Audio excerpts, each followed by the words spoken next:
Hello students. Now in this video we are going to discuss the topic applications of integrals. After integration ये उसके applications हैं integration के. क्योंकि आप integration chapter study कर चुके हो तो अब हमें उसके एप्लीकेशंस देखना है. ठीक है कि ये जो इंटीग्रेशन है इसके क्या एप्लीकेशंस हैं, किस तरीके से हम इस इंटीग्रेशन को यूज़ कर सकते हैं practically. Before starting that applications of integral, you have to study some basics of 11th standard. आपने 11th क्लास में कॉनिक सेक्शंस में कुछ कर्व्स आपने स्टडी किए थे. वो लाइंस और कर्व्स के बारे में हम यहाँ पर बात करेंगे क्योंकि एप्लीकेशंस ऑफ इंटीग्रल में आप एरिया निकालेंगे, बाउंडेड एरिया. अभी इस इंट्रोडक्शन से आगे हम लोग जब क्वेश्चंस करेंगे तो आप देखेंगे कि एप्लीकेशंस क्या होंगी कि हम एक बाउंडेड रीजन का एरिया निकालेंगे हम. तो वो एरिया बाउंडेड कैसे होगा और उसको इंटीग्रेशन से हम कैसे निकालेंगे, उसके लिए आपको कुछ स्केचेस पता होना चाहिए कि कुछ कर्व्स को कैसे स्केच करते हैं. तो आप देखिए यहाँ पर फर्स्ट है straight line. Straight line x is equal to A, X is equal to minus A. अब मुझे x is equal to A अगर मुझे यहाँ पर स्केच करना है तो आप देखिए कि x is equal to something means x is equal to कुछ भी यहाँ पर अगर वैल्यू होती है तो वो हमेशा y एक्सेस के पैरेलल होती है, और y इज इक्वल टू अगर कुछ वैल्यू होती है तो वो हमेशा x एक्सेस के पैरेलल होती है. तो ये x इज इक्वल टू ए जो होगा ये y एक्सेस के पैरेलल एक लाइन होगी जो कि ओरिजिन से a डिस्टेंस पर होगी. ठीक है. यहाँ से यहाँ इस पॉइंट तक की डिस्टेंस जो है वो a है, इसलिए इस पॉइंट के जो कोऑर्डिनेट्स हैं वो a,0 हैं. क्यों a,0 हैं? क्योंकि x एक्सेस पर a डिस्टेंस ट्रेवल की है और अभी क्योंकि ये x एक्सेस पर ही है इसलिए x एक्सेस पर y जो होता है वो 0 होता है. तो ये x इज इक्वल टू ए जो एक लाइन है वो एक स्ट्रेट लाइन है और वो स्ट्रेट लाइन y एक्सेस के पैरेलल है. और कहाँ से पास होती है? वो a is equal to x is equal to A से पास होती है. ठीक है. यहाँ पर अब x is equal to minus A जो होगा वो x की माइनस डायरेक्शन में, x की निगेटिव डायरेक्शन में a डिस्टेंस पर से पास होने वाली एक लाइन होगी जो y एक्सेस के पैरेलल होगी. तो यहाँ पर ये जो a डिस्टेंस है ये भी a डिस्टेंस है और ये भी a डिस्टेंस है, बट ये निगेटिव डायरेक्शन में है इसलिए इस पॉइंट के कोऑर्डिनेट्स हो जाएंगे -a,0 क्योंकि पूरे x एक्सेस पर y हमेशा 0 होता है. इसलिए ये जितने भी पॉइंट्स होंगे इन पॉइंट्स को ज्वाइन करने वाली line x is equal to -a होगी जो y एक्सेस के पैरेलल होगी.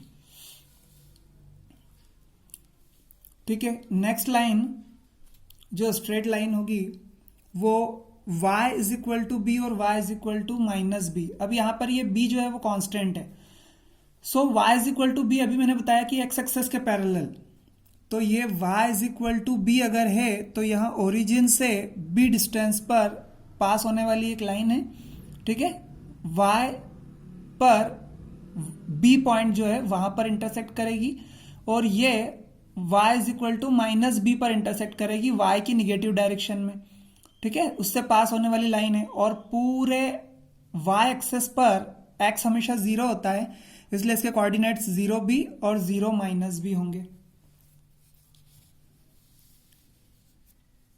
Now the next equation of straight lines y is equal to x and y is equal to -x. अब आप देखिए अगर y is equal to x है means x का कोऑर्डिनेट और y का कोऑर्डिनेट दोनों सेम है, तो यहां पर जब आप x एक्सेस पर और y एक्सेस पर दोनों वैल्यूज हमेशा सेम होंगी तो यहां पर ये एक इक्वेशन जो होगी वो एक स्ट्रेट लाइन बनेगी जो बिल्कुल यहां ओरिजिन से पास होगी. ठीक है. और सेंटर से. ये y is equal to x हुआ, लेकिन y is equal to -x. क्यों ये y is equal to x क्यों है? क्योंकि यहां पर y और x दोनों ही पॉजिटिव हैं. अब यहां पर y is equal to -x means y की वैल्यूज तो पॉजिटिव हैं और x की वैल्यू निगेटिव है. तो ये x की निगेटिव डायरेक्शन. तो जब यहां पर आप इस केस में आप देखिए x is equal to y है तो ये इस तरीके से सेम वैल्यूज बनेंगी. ओके. और ये इनको जब पॉइंट्स को ज्वाइन करेंगे तो ये एक स्ट्रेट लाइन होगी। वैसे ही यहाँ पर y की हर पॉजिटिव वैल्यू के लिए सेम वैल्यू नेगेटिव x होगी, फिर y की हर पॉजिटिव वैल्यू के लिए x नेगेटिव, y की हर पॉजिटिव वैल्यू के लिए x नेगेटिव। तो ये यहाँ पर इस तरीके से इनको ज्वाइन करने पर एक स्ट्रेट लाइन बन जाएगी। नेक्स्ट आप देखिए, स्ट्रेट लाइन की इक्वेशन है x upon a plus y upon b is equal to 1 where a is not equal to b। a और b डिफरेंट है, उस केस में इक्वेशन ये बन जाएगी। और जब a और b दोनों आपस में इक्वल हैं तो x plus y is equal to a होगा। कैसे? जब आप यहाँ पर b की प्लेस पर भी a रख देंगे, दोनों डिनोमिनेटर सेम हो जाएंगे, तो x plus y upon a is equal to 1, that's why x plus y is equal to a हो जाएगा। अब देखिए इसको कैसे स्केच करेंगे हम। ये जो है इसको इंटरसेप्ट फॉर्म बोलते हैं, स्ट्रेट लाइन का इंटरसेप्ट फॉर्म। यहां पर x एक्सेस पर a इंटरसेप्शन, y एक्सेस पर b इंटरसेप्शन। सो x एक्सेस पर a डिस्टेंस पर लाइन इंटरसेक्ट करेगी और y एक्सेस पर b डिस्टेंस पर लाइन इंटरसेक्ट करेगी। तो ये जो दोनों पॉइंट हैं, इन दोनों पॉइंट को ज्वाइन करने वाली लाइन की इक्वेशन होगी x upon a plus y upon b is equal to 1। क्योंकि ये x एक्सेस पर a डिस्टेंस पर इंटरसेक्शन हो रहा है, इसलिए यहाँ पर a comma 0, because x axis पर y 0 होता है, और यहाँ y एक्सेस पर x 0 होता है, इसलिए 0 कॉमा b, क्योंकि ये y की वैल्यू b है यहाँ पर। ठीक है। मॉड्यूलस फंक्शन जो होता है, नेक्स्ट आप देखिए मॉड्यूलस फंक्शन को आप कैसे स्केच करोगे। y is equal to mod of x। अब मॉड ऑफ x का मतलब ये है कि यहाँ पर x की वैल्यू आइदर पॉजिटिव और निगेटिव, दोनों ही केस में जो फाइनल आंसर आएगा वो पॉजिटिव ही आएगा। तो x की वैल्यू पॉजिटिव कब होगी? जब x ग्रेटर देन और इक्वल टू 0 होगा, और जब x की वैल्यू लेस देन 0 तो minus x। Okay, because less than 0 negative value ही होती है। तो ये दोनों कंडीशन को हम यहां पर कैसे स्केच कर सकते हैं? y is equal to x. अब आप खुद ही देखिए, y is equal to x है, मतलब x और y दोनों आपस में इक्वल हैं, इसलिए यहां पर ये स्ट्रेट लाइन बन जाएगी। और y is equal to minus x का मीनिंग है कि y की हर पॉजिटिव वैल्यू के लिए x की वैल्यू निगेटिव, सो इसलिए ये y is equal to minus x हो जाएगा। अब आप देखिए, नाउ सर्कल को स्केच करना है, उस सर्कल को जिसका standard form x square plus y square is equal to a square है, जिसका सेंटर ओरिजिन है 0 0, जिसकी रेडियस ए है। ये यहाँ पर ये रेडियस का स्क्वायर है यहाँ पर। तो आप इसको कैसे स्केच करेंगे कि ये देखिए, ये ओरिजिन है और ये एक सर्कल है जो यहाँ पर एक्स एक्सेस पर ए डिस्टेंस, वाई एक्सेस पर भी ए डिस्टेंस, मीन्स ए उसकी रेडियस है, तो वो ए रेडियस के साथ यहाँ पर एक सर्कल हम लोगों ने ड्रॉ किया है। अब देखिए, क्योंकि ये यहाँ से इस पॉइंट से, ओरिजिन से इस पॉइंट तक की डिस्टेंस ए है, इसलिए इसके कोऑर्डिनेट्स ए 0 हो जाएंगे, क्योंकि एक्स एक्सेस पर वाई 0 होता है, और ये वाई एक्सेस पर एक्स 0 होता है, इसलिए ये 0 और कॉमा, और ये डिस्टेंस वाई एक्सेस पर ए डिस्टेंस है, इसलिए ए लिख दिया। यहाँ पर निगेटिव डायरेक्शन है और निगेटिव डायरेक्शन में ए डिस्टेंस है, और ये क्योंकि वाई एक्सेस है तो इस वाई एक्सेस पर एक्स 0 होता है और y जो है वो माइनस ए है। यहाँ पर देखिए, ये x की निगेटिव डायरेक्शन है, इसलिए x माइनस ए हो गया, और क्योंकि पूरे x पर y 0 होता है इसलिए कॉमा 0 हो गया। तो ये इसके सारे कोऑर्डिनेट्स हो गए।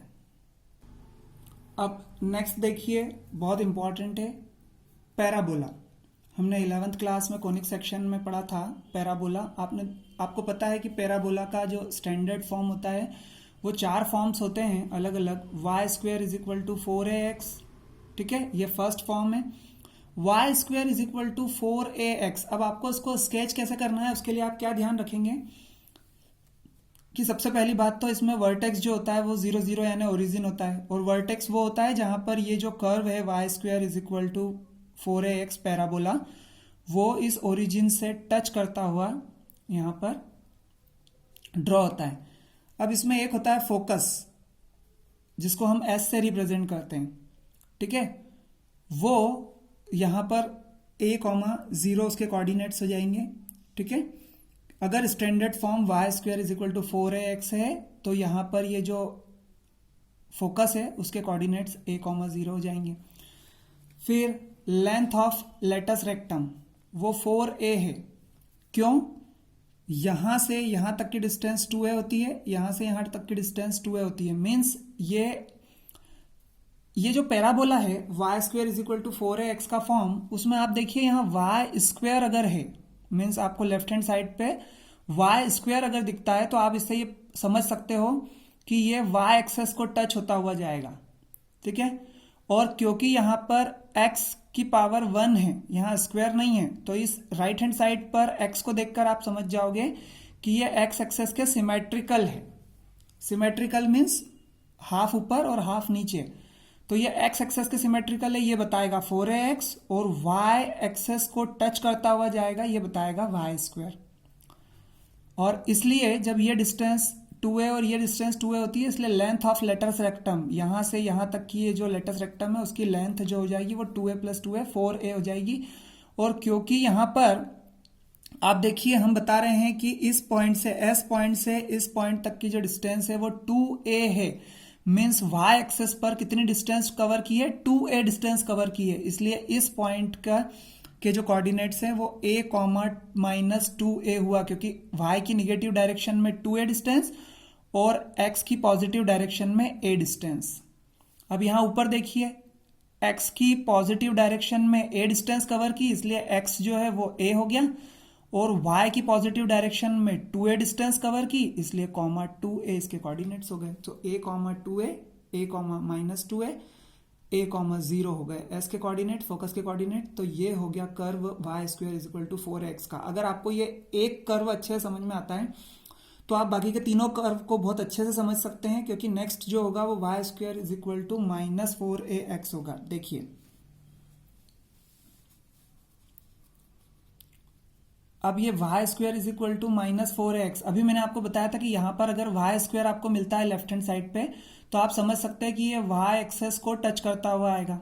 तो ये देखिए यहाँ y एक्सेस को टच कर रहा है, और क्योंकि यहाँ राइट हैंड साइड पर 4ax है इसलिए ये x के सिमेट्रिकल होगा, लेकिन क्योंकि यहाँ निगेटिव है इसलिए x की निगेटिव डायरेक्शन के सिमेट्रिकल होगा।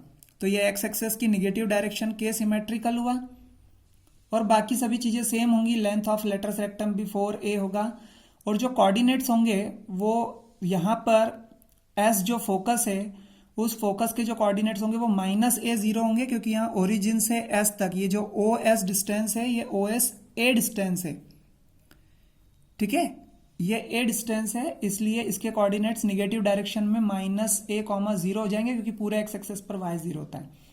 और ये जैसा अभी मैंने पहले समझाया था आपको, क्योंकि ये y की निगेटिव डायरेक्शन है और यहाँ से x एक्सेस से यहाँ तक की डिस्टेंस जो है वो 2a है, इसलिए इसके y के कोऑर्डिनेट -2a हो जाएगा, और क्योंकि ये x की निगेटिव डायरेक्शन में a डिस्टेंस कवर कर रहा है इसलिए -a हो जाएगा। तो -a, -2a। यहाँ देखिए x की निगेटिव डायरेक्शन में -a और y की पॉजिटिव डायरेक्शन में 2a डिस्टेंस कवर की है y एक्सेस पर, इसलिए -a, 2a इसके कोऑर्डिनेट्स हो जाएंगे। और ये जो कर्व हमने ड्रॉ किया है यहाँ पर, ये कर्व हो जाएगा y square is equal to -4ax।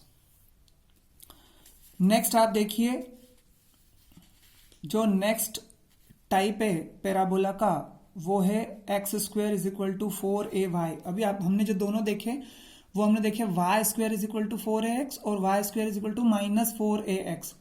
अब यहाँ पर x स्क्वायर है, लेफ्ट हैंड साइड पर x स्क्वायर है, इससे हम समझ जाएंगे कि ये x एक्सेस को टच करता हुआ जाएगा। ये देखिए ये x एक्सेस को टच करता हुआ जा रहा है, और क्योंकि यहाँ राइट हैंड साइड पर y है वेरिएबल 4ay, तो ये y शो कर रहा है कि हमें y के सिमेट्रिकल बनाना है। तो ये y एक्सेस के सिमेट्रिकल बनाया हमने, और क्योंकि 4ay पॉजिटिव है इसलिए y की पॉजिटिव डायरेक्शन में बनाया, और क्योंकि ये 4ay का फॉर्म है इसलिए इसमें भी फोकस के कोऑर्डिनेट्स जो हो जाएंगे वो 0, a हो जाएंगे, क्योंकि यहाँ से यहाँ तक की जो OS डिस्टेंस है वो कितनी है, a है। सो इसके कोऑर्डिनेट्स हो जाएंगे 0, a। 0, a क्यों हो जाएंगे, क्योंकि y एक्सेस पर x 0 होता है, और y एक्सेस पर यहाँ से O पॉइंट से लेकर S तक कितनी डिस्टेंस कवर की, a डिस्टेंस कवर की, इसलिए 0, a इसके कोऑर्डिनेट्स हो जाएंगे। यहाँ पर अब आप देखिए ये पूरी जो यहाँ y एक्सेस से इस पॉइंट तक की जो लेंथ है वो 2a है, और ये y एक्सेस से इस पॉइंट तक की लेंथ जो है वो 2a है, इसलिए पूरी लेटस रेक्टम की लेंथ हो जाएगी 4a। और क्योंकि यहाँ पर x एक्सेस पर आप देखिए ये x एक्सेस है, एक्स एक्सेस पर कितनी डिस्टेंस कवर की 2a, और यहां से वाई एक्सेस पर कितनी डिस्टेंस कवर की a, इसलिए इसके कोऑर्डिनेट्स 2a, a हो जाएंगे। यहां देखिए निगेटिव डायरेक्शन में एक पॉइंट यहां ओरिजिन पर है, और इस पॉइंट पर आने के लिए एक्स एक्सेस पर -2a डिस्टेंस कवर की, और यहां से वाई एक्सेस पर a डिस्टेंस कवर की, तो इसके कोऑर्डिनेट्स -2a, a हो जाएगा। ठीक है, सो ये x square is equal to 4ay का स्केच है। अब आप देखिए पैराबोला का नेक्स्ट फॉर्म है x square is equal to -4ay, क्योंकि इसके पहले वाला पार्ट अगर आपको अच्छे से क्लियर हो चुका है पैराबोला का जो टाइप है वो, तो आपको ये भी बहुत अच्छे से समझ में आ जाएगा कि यहां पर एक्स स्क्वायर है, इट मीन्स एक्स को टच करता हुआ जाएगा, तो ये एक्स एक्सेस को टच करता हुआ है। लेकिन यहाँ -4ay है, इसलिए y की निगेटिव डायरेक्शन में बनेगा, तो ये y की निगेटिव डायरेक्शन में बन रहा है। फिर क्योंकि इसने यहाँ पर y एक्सेस पर a डिस्टेंस कवर की है, यहां से ओरिजिन से यहां तक की डिस्टेंस a है, इसलिए इस s पॉइंट के फोकस के कोऑर्डिनेट्स हो जाएंगे 0, -है, क्योंकि y एक्सेस पर x 0 होता है और उसने y एक्सेस पर O से S तक की डिस्टेंस a कवर की है, इसलिए -a हो जाएगा। फिर आप इस पॉइंट के कोऑर्डिनेट्स देखिए, आप ओरिजिन पर हैं, अभी आपको इस पॉइंट पे पहुंचना है, तो आपने x एक्सेस पर 2a डिस्टेंस कवर की पॉजिटिव डायरेक्शन में, और फिर y के निगेटिव डायरेक्शन में a डिस्टेंस कवर की, इसलिए इसके कोऑर्डिनेट्स 2a, -a हो गए। जब आप यहाँ ओरिजिन में हैं और ओरिजिन से x की निगेटिव डायरेक्शन में आपने 2a डिस्टेंस कवर की, तो -2a, और यहां से यहां तक x एक्सेस से इस पॉइंट तक की डिस्टेंस a है, और वो भी निगेटिव डायरेक्शन में है y की, इसलिए -a हो गए कोऑर्डिनेट्स। नेक्स्ट आप देखिए इलिप्स का फॉर्म देखना है हमें। देखिए ellipse x square upon a square plus y square upon b square is equal to 1 का अगर फॉर्म है, जहां पर a is greater than b है। a is greater than b का मतलब है कि यहां पर जो वैल्यू है वो ग्रेटर होगी इसके कंपैरिजन में, मतलब एक्स स्क्वायर का जो डिनोमिनेटर है वो ग्रेटर होगा और वाई स्क्वायर का डिनोमिनेटर स्मॉलर होगा। तो उस केस में जो स्केच बनेगा वो कैसे बनेगा, वो हॉरिजॉन्टल स्केच बनेगा। ठीक है, मीन्स ये जो यहां पर a ग्रेटर है, मतलब किसका डिनोमिनेटर ग्रेटर है, x का, इसलिए x एक्सेस पर ये जो डिस्टेंस होगी ये a डिस्टेंस ग्रेटर होगी और ये b डिस्टेंस स्मॉलर होगी। ठीक है, और क्योंकि यहां से ओरिजिन से इस पॉइंट तक की डिस्टेंस a है, इसलिए इसके कोऑर्डिनेट्स a0 हो जाएंगे। यहां से यहां तक की डायरेक्शन भी -a है, इसलिए -a, 0 हो जाएगा। O से इस पॉइंट तक की डिस्टेंस b है, क्योंकि यहां y एक्सेस पर b डिस्टेंस कवर कर रहा है, इसलिए यहां इसके कोऑर्डिनेट 0, b हो जाएंगे, क्योंकि y एक्सेस पर x 0 होता है।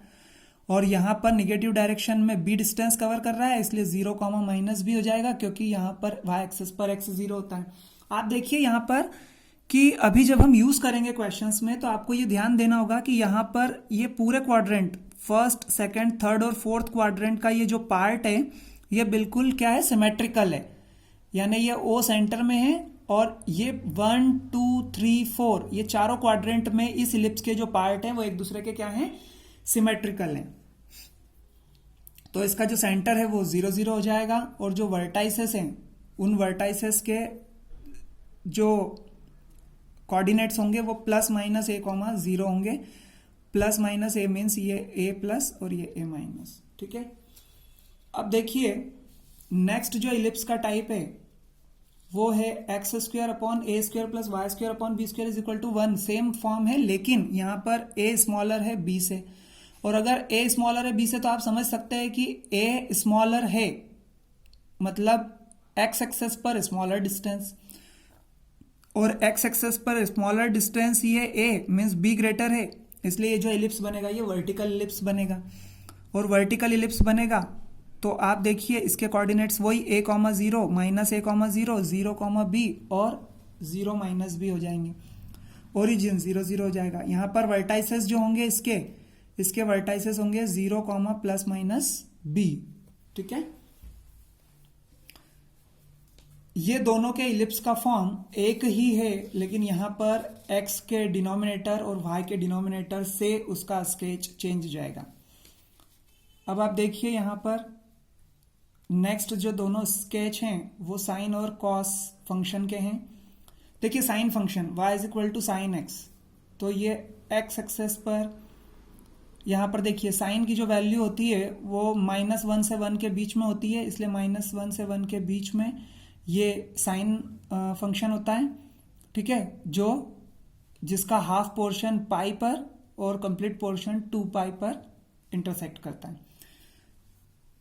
वैसे ही कॉस फंक्शन होता है, कॉस फंक्शन भी 0 से 2 पाई तक ही होता है, लेकिन उसका जो स्केच होता है वो इस तरीके से होता है, हाफ पोर्शन से शुरू होता है, ठीक है, और फिर हाफ पोर्शन तक जाता है और इसकी वैल्यू भी -1 से 1 के बीच में होती है।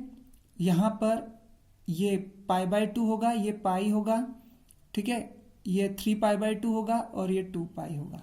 तो ये साइन और कॉस ये दोनों के स्केचेस इस तरीके से हो जाएंगे। आइए अब देखते हैं ये जो 11th का बेसिक था जो इस चैप्टर के लिए ज़रूरी है, उसके बाद अब इस चैप्टर में ये जो एप्लीकेशंस ऑफ इंटीग्रल्स हैं, तो इन इंटीग्रेशन का हम किस तरीके से यूज़ करेंगे प्रैक्टिकली, वो है एरिया फाइंड आउट करने के लिए। जो कुछ कर्व्स के एक कर्व है और एक्सेस है, कुछ लाइन है, तो उन लाइन के एक्सेस के और कर्व के बीच में एक कर्व होगा, एक्सेस होगा और लाइंस होंगी। इनके बीच का ये जो इनक्लोज्ड एरिया है, इस एरिया को हम फाइंड आउट करने के लिए इंटीग्रेशन का यूज करेंगे, क्योंकि इसे डायरेक्टली फाइंड आउट नहीं किया जा सकता है, इसलिए। तो वो कैसे होगा वो देखिए आप। The area enclosed by the curve y is equal to F of x, y is equal to f x, ये एक फंक्शन है जिसका ये कर्व है, ठीक है।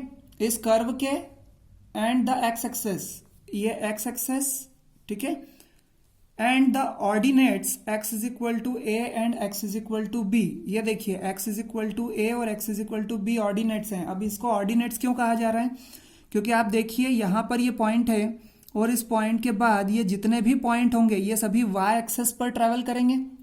मीन्स x से y डायरेक्शन में यहाँ पर अलग अलग पॉइंट्स होंगे और वो सारे पॉइंट्स को जब ज्वाइन करेंगे तब जाके x is equal to a y axis के पैरेलल लाइन बनेगी। तो हम x एक्सेस की जो डिस्टेंस होती है x एक्सेस पर ट्रेवल करने वाली, हम उसे एब्सिसा, और जो y एक्सेस पर डिस्टेंस ट्रेवल होती है उसे हम ऑर्डिनेट्स कहते हैं।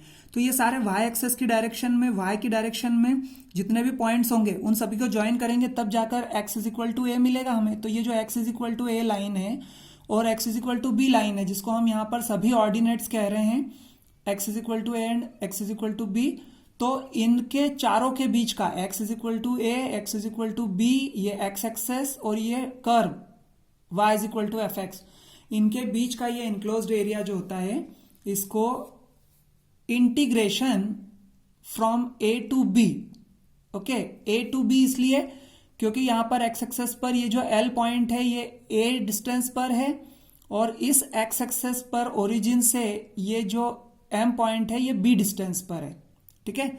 इसलिए a से b, ये a से b के बीच का बाउंडेड एरिया है, इसलिए हमने फ्रॉम a टू b लिखा। और अब आप ध्यान दीजिए, क्योंकि ये x एक्सेस, इसमें x एक्सेस जो है वो इसको इनक्लोज कर रहा है, मीन्स x एक्सेस पर, x एक्सेस के साथ ये कर्व जो है वो ज्वाइन है और उसके बीच का हम एरिया निकाल रहे हैं, इसलिए यहां पर वो x के रिस्पेक्ट में उसका इंटीग्रेशन होगा, ठीक है। और किसका होगा, y का होगा, क्योंकि फंक्शन y है। तो इस y फंक्शन का इंटीग्रेशन, ये जो y फंक्शन है इसका इंटीग्रेशन, लेकिन किसके रिस्पेक्ट में, x के रिस्पेक्ट में। और वो कैसे पता करेंगे, क्योंकि यहां पर जो कर्व है वो कर्व x एक्सेस के साथ यहां पर एरिया को इनक्लोज कर रहा है, इसलिए integration of y with respect to x from a to b। अब यहां पर देखिए कि अगर यही कर्व जो है वो y के साथ एरिया इनक्लोज करे, तो the area enclosed by the curve x is equal to F of y, means x एक फंक्शन है जो किसका फंक्शन है, y का फंक्शन है, और y का फंक्शन है मतलब y y is equal to C और y is equal to D, यहां से ओरिजिन से ये जो पॉइंट है इसको हम कोई भी नाम दे सकते हैं, हम इसे पी क्यू नाम दे सकते हैं।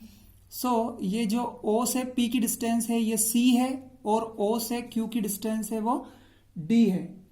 तो ये C से D के बीच में एरिया इनक्लोज हो रहा है, और क्योंकि y एक्सेस के साथ इनक्लोज हो रहा है इसलिए हमने यहां पर y के रिस्पेक्ट में हम इसे इंटीग्रेट कर रहे हैं। और किसको इंटीग्रेट कर रहे हैं? x फंक्शन को इंटीग्रेट कर रहे हैं, जो कि किसका फंक्शन है? y का फंक्शन है।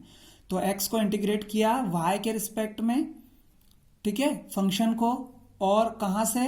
C से D तक, ये देखिए C से D तक के बीच में। ओके।